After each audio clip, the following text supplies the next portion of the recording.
aw da se Maliba fɔli kɛnɛ kɔnɔ an tɛ sɛgɛn k'a fɔ a ye n'a y'a abonné an ka page YouTube ni an ka page Facebook kan nin ye Maliba fɔli kɛnɛ dayɛlɛlen ye ani n'a ka d'an ye k'an ka émission dɛmɛ numéro bɛ ka tɛmɛ dugumana la a ye weleli kɛ aw bɛ bilasira ka kɛ ni o baara ye nin ye bi Maliba fɔli kɛnɛ sigilen ye an ka wele sera an ka Mali kɔnɔ dɔnkilidalaba dɔ ma a yɛrɛ bɛna a tɔgɔ ni a jamu fɔ ani a bɔra yɔrɔ min na o fɔ aw ɲɛna ani a bɛ bɔ yɔrɔ min na i dan se Maliba fɔli kɛnɛ kan. Merci bien. Ne ka foli bɛ an filɛbagaw ni an lamɛnbagaw bɛɛ lajɛlen ye. Ne tɔgɔ Emile Kulibali n bɛ bɔ Ntoroso Jakugu mais n sigiyɔrɔ bɛnnen bɛ Bamakɔ ma nin wagati la. Ah d'accord donc Emile Kulibali i dan se Maliba fɔli kɛnɛ kɔnɔ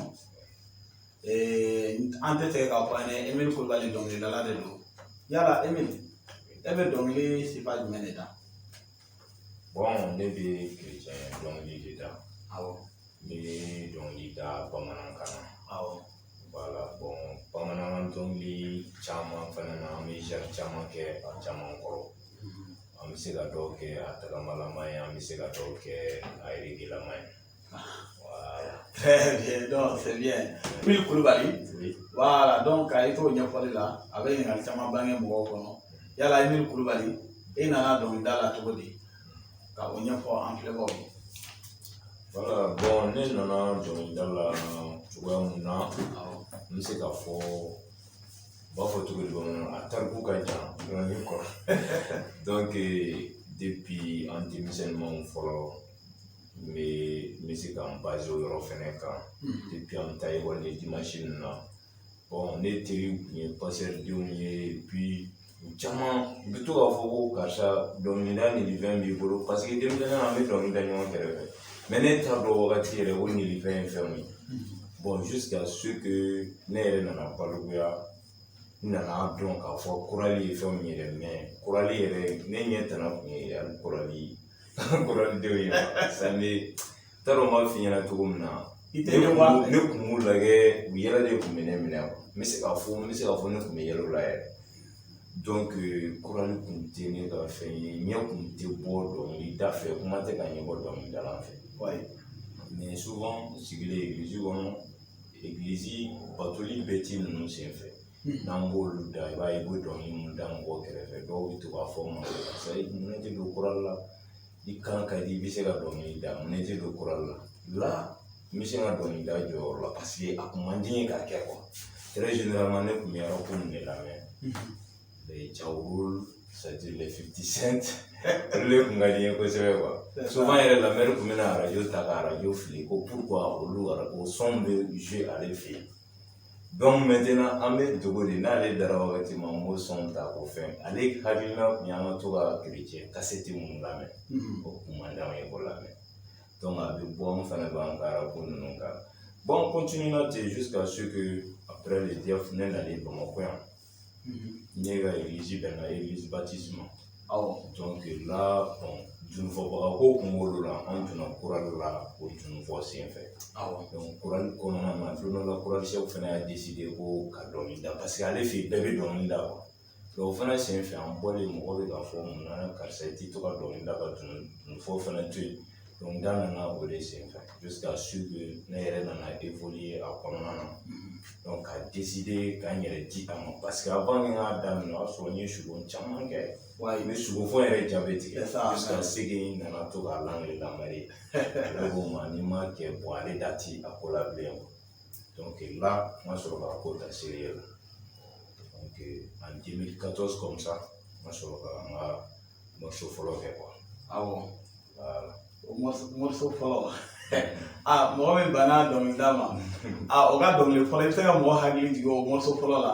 oui n bɛ se ka mɔgɔ hakili jigin o la parce que a dɔnkili ka di n ye kosɛbɛ lamɛn yɛrɛ de ye n dege dɔnkili in na et puis a kun b'a da kuma bɛɛ n kɛrɛfɛ c'est ça o ye mɔgɔ bɛɛ ka Yesu dɔn ko diɲɛ bɛɛ ka kisi ba ni mɔgɔ min ma Yesu dɔn tɔɔrɔ dama bɛ o ɲɛ la mɔgɔ bɛɛ ka Yesu dɔn ko diɲɛ bɛɛ ka kisi ba ni mɔgɔ min ma Yesu dɔn tɔɔrɔ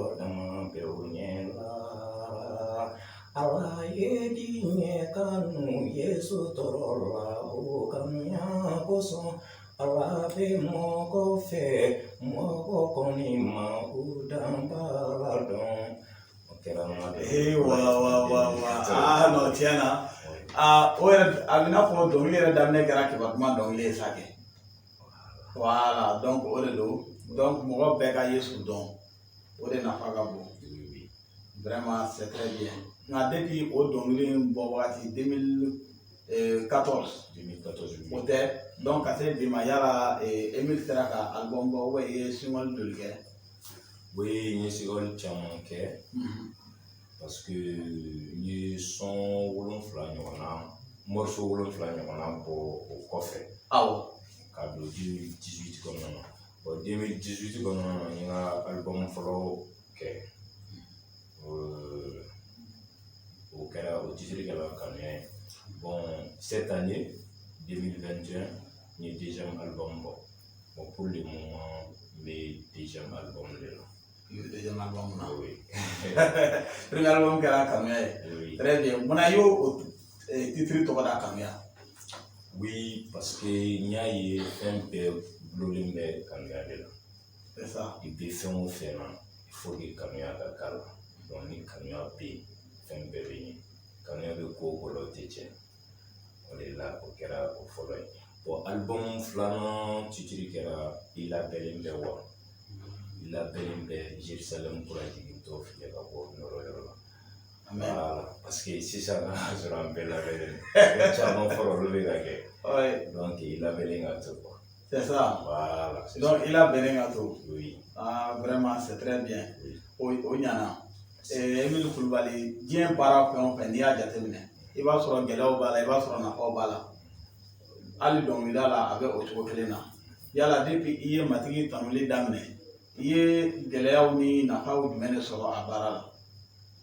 Bon n bɛ se ka kuma a nafa de kan sinon gɛlɛya parce que de fait que ne yɛrɛ y'a décidé ka engager a kama ne tɛ ka gɛlɛya jate a la quoi parce que ne tɛ se k'a fɔ ko n ye nin sɔrɔ a la nin ye gɛlɛya de ye parce que ne ka album fɛn o fɛn kɛra Dieu merci ne yɛrɛ de b'a financer ne yɛrɛ de b'a wari bɛɛ sara ka fɛn bɛɛ kɛ studio la n ma dɛmɛ ɲini mɔgɔ fɛ Dieu merci a bɛɛ sera ka kɛ ten tɔ donc n tɛ se k'a fɔ ko nin ye gɛlɛya dɔ ye a kɔnɔna na ko n ye mun sɔrɔ a kɔnɔna na bon n bɛ se k'a fɔ nafa mun fana ye o sɔrɔ a kɔnɔna na o y'a ye de fait que ne bɛ ka kɛ a bɛ ka mago ɲɛ mɔgɔ wɛrɛ ye a bɛ ka mɔgɔ wɛrɛ encourager et puis mɔgɔ bɛ ne wele k'a fɔ karisa i ka nin dɔnkili don o don ne bɛ nin de lamɛn ne ma nin lamɛn ne tɛ se ka bon je vois que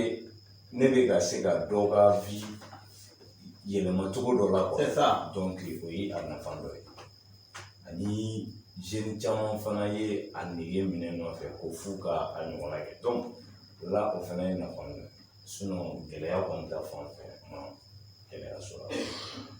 Non vraiment o ye kunnafoni duman ye parce que i y'o de fɔ i ka titre fɔlɔ o ye kanuya ye donc ni fɛn kanuya b'i la i tɛ gɛlɛya dɔn hali ni gɛlɛya b'a la olu bɛɛ bɛ jate ka tuguni ka bɛn i ka avantage ma donc essentiel ye o de ye voilà i bɛ baara fɛn o fɛn kɛ ka nafa sɔrɔ a la voilà ni a baara diya ye an bɛna taa ɲɛ hali bi ni ɲininkali ye parce que Maliba fɔli dabɔra o de kama walasa aw ka se ka lakodɔn voilà sani an ka taa ni ɲininkali min dalen don o kan n b'a fɔ an filɛbaw ɲɛna a y'aw abonné an ka page YouTube ni an ka page Facebook kan o de b'a to an bɛ émission minnu kɛ aw bɛ a dɔn mɔgɔ minnu welelen don an ka plateau sanfɛ ani ɲininkali minnu kan ka kɛ u kan fɛnɛ aw bɛ se ka o di an ma aw kana ɲinɛ an ka site ye www.malibafɔli.com a bɛ tɛmɛ dugu ma a ye don yen fɛnɛ walasa ka se ka artistes ka son sɔrɔ ka télécharger n'u ka vidéo aw kana sɛgɛn an n'aw bɛ ɲɔgɔn fɛ hali bi Emile Kulubali voilà ɲininkali min bɛ yen sisan yala e ni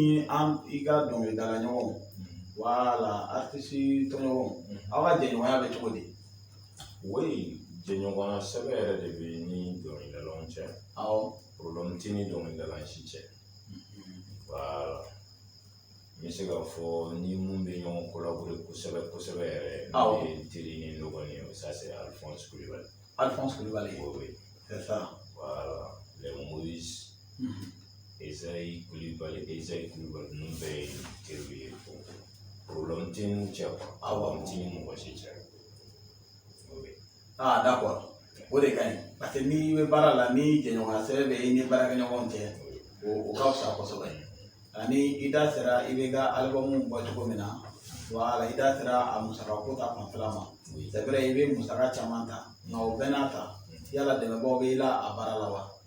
Bon dɛmɛbagaw kɔni mɔgɔ dɛmɛbaga fɔlɔ ye Ala ye mun ye an danbaga ye ale b'an dɛmɛ ko bɛɛ lajɛlen na i bɛ taa sɔrɔ i yɛrɛ fɛn dɔ bi i yɛrɛ kamana gan i bɛ taa sɔrɔ Ala fɛ a ka nɔgɔn donc an bɛ Ala fo k'ale barikada ale b'an dɛmɛ an kɛnɛman don ka don studio la o y'ale ka marali ye donc studio kɔnɔna fɛnɛ na dɛmɛbagaw bɛ na yen nɔ komi Tade ani Gédéon album fɔlɔ la fo ka se album filanan ma ni Pierre ye a jɔyɔrɔ fa o la kosɛbɛ donc olu bɛɛ ye dɛmɛbagaw ye farikolo ta fanfɛ voilà c'est ça merci vraiment o de don hali bi aw kana sɛgɛn an ka artistes dɛmɛni la parce que u fana mago bɛ an ka dɛmɛ la sanga ni wagati bɛɛ lajɛlen na i seko ye ka fɛn o fɛn kɛ o ye a kɛra delili ye a kɛra bolofɛnko ye a kɛra fɛn o fɛn ye a ye u dɛmɛ parce que dɛmɛ de b'a to u bɛ taa ɲɛ nin baara la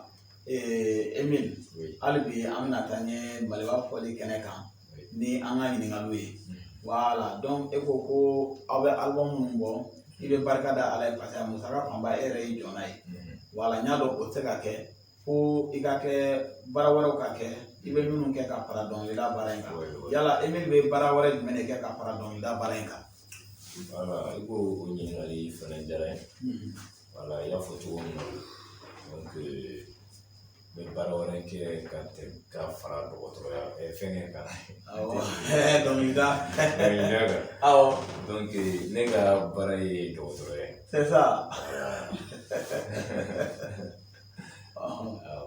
ok donc voilà i bɛ o furakɛli baara kɛ cabinet médical dɔ de la ou i b'a kɛ oui n bɛ baara kɛ clinique dɔ la o bɛ Ɲamana n bɛ baara kɛ yen a clinique tɔgɔ clinique Mamineta clinique Mamineta voilà ale bi Waraga sirafara niveau la Waraga sirafara niveau la voilà donc aw yɛrɛ ɲɛ b'a la Emile ye furakɛlila don ka fara Tanuli baara kan Tanuli yɛrɛ y'a damana furakɛli ye voilà Tanuli fana ye furakɛli ye parce que mɔgɔ hali ni dusu kasilen don n'i ye Tanuli dɔnkili lamɛn a bɛ dusukun nisɔndiya o tɛ donc ka fara o kan fɛnɛ furakɛlikɛla de don voilà a bɛ baara kɛ cabinet médical min na a y'a fɔ aw ɲɛna donc n'a ka d'a ye an n'a ka ɲɔgɔn ou bien a ka baara kɛ aw fɛnɛ fɛ aw bɛ se k'a sɔrɔ yen o tɛ baasi ye o bɛɛ ye artiste dɛmɛlan dɔ ye an ka émission ɲini kana taa kuncɛyɔrɔ la mais sani an k'i bila i ka foli laban k'a lase an filɛbagaw ma yala ni mɔgɔ dɔ mago bɛ Emile la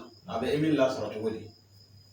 bon ni mɔgɔ dɔw mago bɛ n na u bɛ se ka n lasɔrɔ Manaje fɛ n'o ye Benjamin Dara ye Benjamin Dara oui soit i bɛ se ka n sɔrɔ n yɛrɛ ka numéro fɛnɛ na voilà donc i bɛ se k'i ka numéro fɔ 76 76 71 71 49 49 91 n'i y'o kɔn dɔrɔn i bɛ Emile Kulibali sɔrɔ voilà donc Emile sisan voilà kuma laban jumɛn bɛ folikan jumɛn b'i bolo ka ɲɛsin an filɛbagaw ma ani ka faniw ma? bon n bɛ u fo ani n b'u waleɲuman dɔn kamasɔrɔ n'i y'a mɛn ko i ɲɔgɔnna dɔnkilidalan tɛ yen o b'a sɔrɔ lamɛnbaga de b'i la aw ye taa yen voilà donc an b'u fo k'u barikada u kana dan lamɛnni fana ma dɛ donc dɔnkili tɛ da seulement k'a fɔ ko i bɛ ka dɔnkili da ka misiki lamɛn misiki ka di mais misiki kɔnɔfɛn de bolo très généralement n'i b'a jateminɛ ne ka dɔnkiliw la ka jigin c'est les contenus là qui sont riches bon a ka di n ye n'i b'i dɔnkili ninnu lamɛn i ka a contenu lamɛn ka ɲɛ pour que a bɛ se ka i ka ɲɛnɛmaya lakile i bolo cogo min voilà donc o ye n ka folikan ye ani n ka ladili ye ka di an lamɛnbagaw ma voilà o diyara n ye voilà donc an y'a fɔ Maliba fɔli ka hakilina ye nin ye ka artistes ta k'u yanga walisa u ka ladɔn mɔgɔw fɛ surtout Mali fɛ ani jamana wɛrɛw fɛ Voilà, Maliba fɔlen o hakilina min ta yala e ka jijali kuma ye jumɛn ye ka ɲɛsin an filɛbagaw ma ka ɲɛsin ni Maliba fɔliw ka o laɲini ye? Non, o ɲɛna trop. Awɔ. N bɛ mun fɔ olu fɛnɛ ɲɛna. Awɔ. Aw yɛrɛ ɲɛna aw ka jija nin baara la parce que i tɛ i ka baara si daminɛ k'a fɔ ko i tɛna découragement sɔrɔ a la. Awɔ. Voilà. Donc n'i ye découragement sɔrɔ a la o kan ka k'i ka effort doubler wagati de. Donc i k'a dɔn k'a fɔ i bɛ ka baara mun kɛ nafa b'a la dɔ bolo quoi. Awɔ. E yɛrɛ bolo dɔrɔn tɛ dɛ mais i bɛ taa sɔrɔ nafa b'a la et puis fɛn min nana n'a initiative ye e la e t'o dɔn. A bɛna dilanni mun fɛnɛ kɛ i t'o fɛnɛ dɔn. Donc k'a fɔ k'a daminɛna a jɔra ne tɛ fɛ k'o mɛn bilen. Donc e fɛnɛ bɛna continuer nin fɛ jusqu'à l'infini. Ah ouais, o y'an ka laɲini ye parce que an bɛ yan Mali bɛɛ de kama. Voilà, donc sani ne ka foli laban lase an filɛbagaw ma i bɛ dɔnkili kunkurunin da. Voilà, donc o kɔfɛ an bɛ sɔrɔ ka plateau sanfɛla labɛn. Dɔnkili jumɛn de ka di ne bolo? Dɔnkili jumɛn de ka di? Bon, i ka album filanan. Ok, album filanan dɔnkili fɔlɔ. N y'a f'i ɲɛna cogo min na ko i labɛnnen bɛ wa? Parce que sisan ko cayara. Ko cayara. Cela veut dire que wagati mun fɔra a surunyana. A surunyana. Donc i labɛnnen ka sɔrɔ. Donc hali n'a fɔra ko matigi nana bi a ka sɔrɔ i fana bɛ se ka taga. E bɛ se ka taa. Voilà. Donc an bɛ dɔnkili da ka ɲɛsin o ma. Awɔ. I labɛnnen bɛ wa? I labɛnnen bɛ. I labɛnnen bɛ i ka Ala kunbɛnni la wa? I labɛnnen bɛ Jerusalem kuraji dɔ filɛ ka bɔ nɔrɔyɔrɔ la. A masirilen bɛ i n'a fɔ kɔɲɔmuso dɔ min masirilen bɛ a cɛ ye. I labɛnnen bɛ wa? Waouh, c'est très bien. Donc an filɛbagaw aw bɛɛ kelen-kelen ka kɛ mɔgɔ ye minnu labɛnnen don pour que ni o waati sera i ka se ka fɔ tiɲɛ na ne labɛnnen don ne bɛ taa. O de bɛ tali kɛ an ka bi émission Maliba fɔliw kɛnɛ la. An bɛ aw fo aw ka kulomajɔ kosɔn ani k'a fɔ an ye abonné an ka page Facebook n'an ka page YouTube kan aw kana sɛgɛn o la. N'a ka di ye ka émission fɛnɛ sponsoriser numéro bɛ tɛmɛ i bɛ weleli kɛ i bɛ bilasira ka kɛɲɛ ni o ye. An b'a fɔ a ɲɛna ko aw k'an bɛn waati wɛrɛ la. Bye bye.